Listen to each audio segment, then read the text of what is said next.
Hi, it's Thursday evening. வாங்க கொஞ்சமாக cleaning வேலையும் ஆர்கனைசேஷன் வேலையும் பார்க்கலாமா? ஆமாங்க, ஹாலையும் கிச்சனையும் வந்துட்டு கொஞ்சம் க்ளீன் பண்ணிவிட்டு பொருள் எல்லாமே அதே இடத்துல எடுத்து வைக்க போகிறேன். பெரிய வீடியோலாம் ஒன்றும் இல்லை, இதுதான் இன்றைக்கி நான் பண்ண போகிறது. ஃபஸ்ட்டு ஹாலையெல்லாம் கம்ப்ளீட்டாக க்ளீன் பண்ணிவிட்டு வெளியே வந்து சோஃபாலாம் கிடையாது, அதுக்கு பதிலாக அந்த பெட்டு தாங்க. அதுதான் வந்து கம்ஃபர்டபுளாக இருக்கும். இல்லைன்னா நம்ம குட்டி ஆளே ஒரே ஜம்ப் பண்ணி அப்படியே அந்தர் பெல்ட்டி அடிச்சிருவான். இருக்கிற பிரச்சனை பார்த்தாது நீ வேறு புதுசாக பிரச்சனை கிளப்பிடுவானோன்னு பயந்துட்டு சோஃபாலாம் வாங்குறதில்ல. அதுக்கப்புறமா கிச்சனுக்குள்ளே வந்து கிச்சன் வேலையும் கம்ப்ளீட் பண்ணிவிட்டு காலையில் வதக்கி வச்ச பாத்திரம் எல்லாமே அந்த பாக்ஸில் அப்படியே தான் இருந்தது.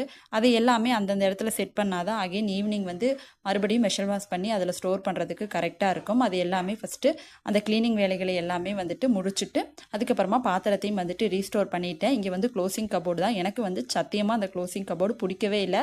நீங்கள் யாராவது க்ளோசிங் கபோர்டு வைக்கிறீங்க அப்படின்னா ஒரு டைமுக்கு 2 டைம் யோசிச்சுக்கோங்க. மழை காலத்துலலாம் ரொம்ப சிரமம், கண்டிப்பாக வந்து மெயின்டைன் பண்ண முடியாது. நாளைக்கு இன்னொரு வீடியோவில் பார்க்கலாம். பாய்.